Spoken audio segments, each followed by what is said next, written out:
This is Geometry Unit 9, Lesson 4, Solving Triangles Using Trig Functions. Now that we know the trig functions SOHCAHTOA, sine, cosine, and tangent, we can use them to find any part of the right triangle, whether it's a side or an angle. So let's take a look at the problems. To find unknown parts of a right triangle, draw an appropriate right triangle if a diagram is not given. If you don't have a diagram, make one.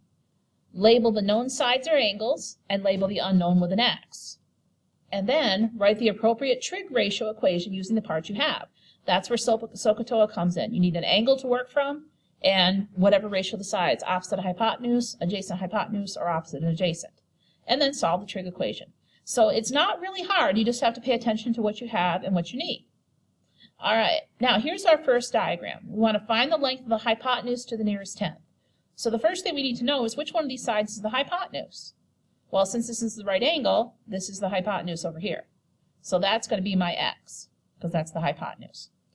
Now, based on what angle I have, which would be the 32-degree angle, the acute angle, I need to know what sides I have on this. Well, based on the 32-degree angle, I know this is the hypotenuse. And where is 15 in relation to that side, or to that angle? 15 is adjacent to it. So which ratio has adjacent hypotenuse in it? SOHCAHTOA. Well, adjacent hypotenuse is cosine. So cosine of the angle is equal to adjacent over hypotenuse.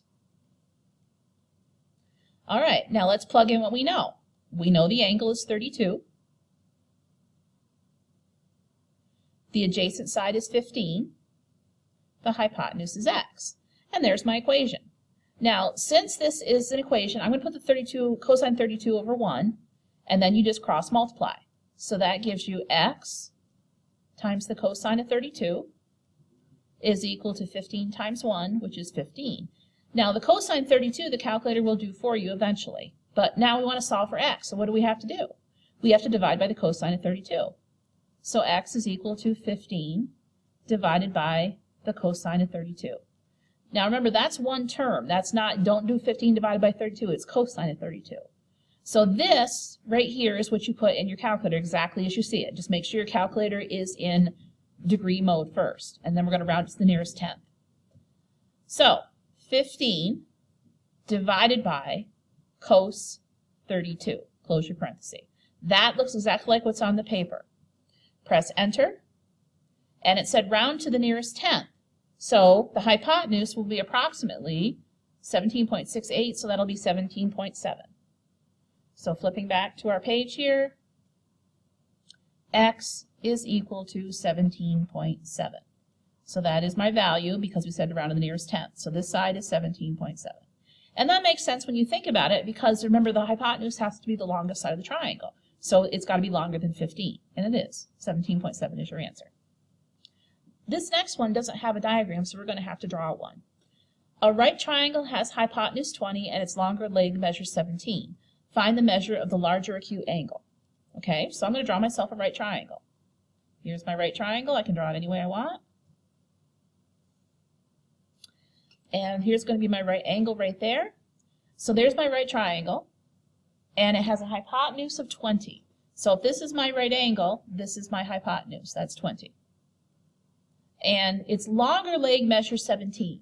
Okay, so to me, this looks like my longer leg right here. That's going to be my longer leg. Find the measure of the larger acute angle. All right, so I've got two acute angles here and here in this triangle. How do I know which one is the larger acute angle? Well, remember back when we did inequalities with the triangle, where the sides and angles are? Well, the larger angle is opposite the longer side. The larger angle is opposite the longer side. So if this is the longer side, that means that the larger acute angle would be right there. So I'm going to put my X right there. It's across the longest side. All right, so we are going to be working from this X. Now working from this X, remember we have SOHCAHTOA, S-O-H, C-A-H-T-O-A, SOHCAHTOA. All right, from this angle, what sides do we have? Well, we know 20 is the hypotenuse, so that tells me it's either going to be sine or cosine because that has hypotenuse in it. where is x, or 17 in relation to x? It is opposite it. So we want to use opposite and hypotenuse, we want to use sine. So sine of A, sine of the angle, oops, in A, is equal to opposite over hypotenuse. All right, so this time we have sin of x, because we don't know what the angle is. We're looking for an angle this time. Is equal to opposite over hypotenuse. So opposite we said was 17. Hypotenuse is 20. All right, now we are looking for an angle this time. So what are we going to have to do on our calculator to find the angle? Well, remember this is already the ratio, so we want to know what angle has that ratio. So we have to use inverse sine. So we write on our paper, sine inverse, put this in the parentheses, 17 over 20 is equal to x. And then we go to our calculator. Second sine 17 divided by 20. Close your parentheses. Enter. And I think it said round to the nearest degree. I didn't say, but let's round to the nearest degree. 15.82111. So approximately, x is approximately 58 degrees. It didn't say to the nearest degree, but I will put down as the nearest degree. Usually it tells you how you want to round it off. So angle x is 58 degrees. And there we go. So the larger angle will be 58 degrees. All right, here's the last one, and it's got a little vocabulary in here that we have to understand. The angle of elevation to the top of a cliff from a point on level ground 500 feet from the base of a cliff is 28 degrees. Find to the nearest foot the height of the cliff. Okay, so we need to know what an angle of elevation is, first of all. Now, when I draw my picture here, I have a cliff. Here's my cliff.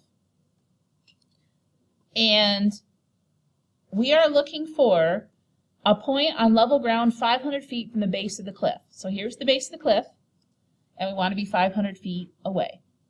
So you're standing right here, and that's 500 feet. Now, here's the vocabulary word, angle of elevation.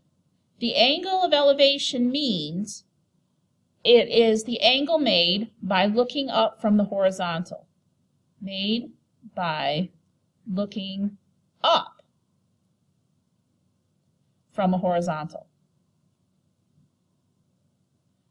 Okay, so basically this is saying if you are doing the angle of elevation, you are standing here, and instead of looking straight up, you're going to be looking up at an angle, and you're going to be looking to the top of the cliff. So your angle of elevation, it creates the triangle like this, and is measured from the horizontal up like this. That is the angle of elevation, and that is going to be 28 degrees. Okay, now hopefully the cliff is straight up and down, so that'll be your right angle right there. So we've got our diagram. So we want to find the height of the cliff. We are looking for the height would be the distance perpendicular from here to the bottom, so that's going to be x.